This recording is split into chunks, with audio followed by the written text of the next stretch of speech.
What's up, Ketchup? I'm your mic boy, Palaboy, and welcome to my vlog. So, anong meron tayo dito ngayon is meron tayong electric cut bottles. Ito yung ginagamit na pang-cut sa bottle na ano, yung mga 1 litro, yung 1.5 liter na ano, ng mga bote. Sample na ako kanina. Maganda nga yung ano, yung pinag-cut niya kasi straight. Hindi naman siya as in totally na straight, pero maganda ang pagka-cut. So ang kulang na lang nito, yung anuhan mo lang siya, yung edge niya. Ano lang siguro ng ano, ng is-isan lang para at least hindi makasugat. Isa rin kasi sa reason makatakot mag-ano nito. Kasi baka bigla ka masugatan ba na hindi mo inaasahan. So ayan, magsasample tayo mamaya kung paano mag-cut. Actually, ang daming paraan para mag-cut ng ano, ng bottle. Ang pagkalim ko meron 3. Isa na nga itong electric cut bottles. And then yung sinulit. And then yung bakal.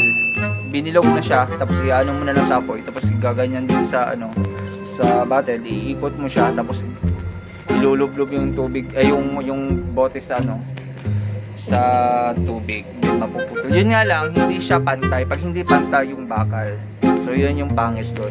So ito siya, iikot mo na lang, iano mo sa tubig, and then straight yung cutting niya. So ayan, papakita namin mga kapalaboy. Tayo lang.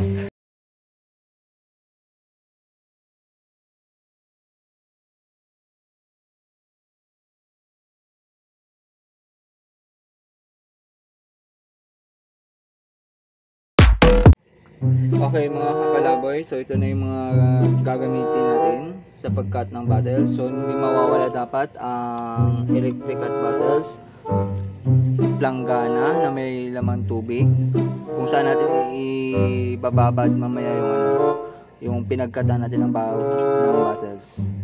And then dapat di mawawala ang mga bote. So yan po mga kapalaboy. Marami pa ito siya, meron pa po isang sako. So, ano lang natin? I-tansya lang natin. So, mag-start na tayo. Okay mga kapalaboy, mag-start na tayo ng cut bottles. So, painitin muna natin ang electric cut bottles. So, dapat pala natin tandaan, dapat alam natin kung anong ginagawa natin. So, mostly kasi dapat wala tayong mga kasamang bata dito para iwas tayo sa disgrasya. So yun lang naman yung dapat nating tandaan. Kasi actually mahirap naman talaga kung may bata tayong kasama dito. May mga basag tayong buti na minsan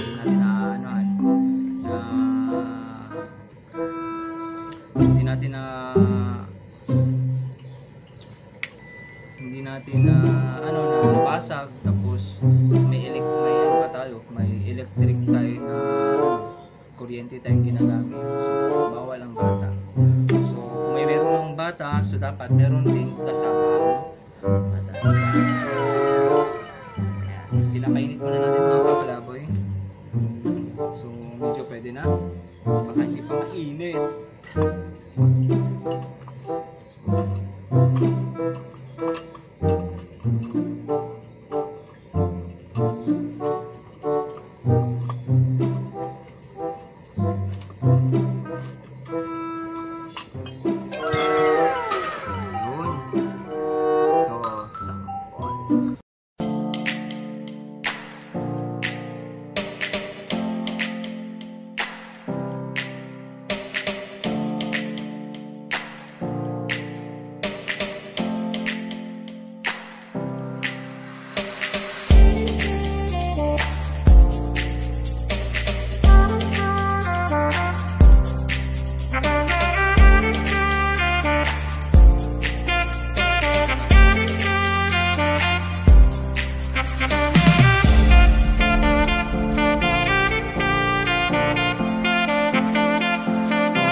Wala.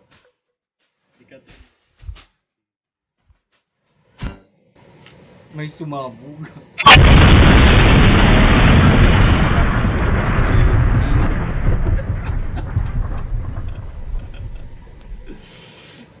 Ayaw ko na. Kasi gabi siguro pagpaikot mo ba? Ikot. Daan-daan lang siguro or ano ba? Hindi. May takip kasi. Ah. Oo, pressure kasi yun eh. Ang pressure ng init. May takip. Sali mo. Yun din nga pala. Woo! Yun din po pala mga kapalaboy. Iwasan nga pala natin na ano, na paggagamit tayo ng electric cut bottles. Iwasan natin na merong takip. So, yun na, nasampulan tayo na hindi naman natin sinasadya. Buti yun na nga. Buti na lang. Wala tayong kasamang bata dito. So, ayun. Grabe nga talaga ang init.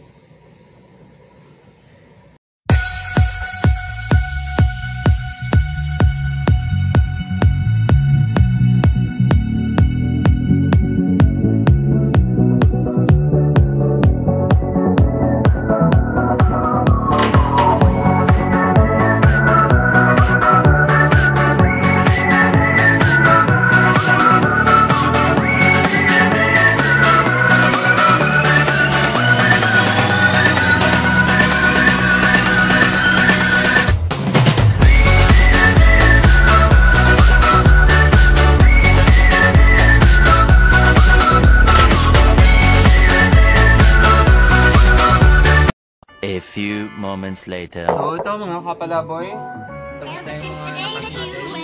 So okay, meron pang mga naiwan. So pwede ano siya, next week. So yun, hanggang dito na lang mga kapalaboy. Huwag natin kalimutan yung mga dapat hindi natin dapat iwasan natin na meron. Lalo iwasan natin na meron bata. Especially dito sa nangyari kanina. Ayan. Kaya nga dito lang mga kapalaboy. Don't forget to like, share, comment, and subscribe to YouTube channel, My Boy Palaboy. And shout out nga po pala sa buong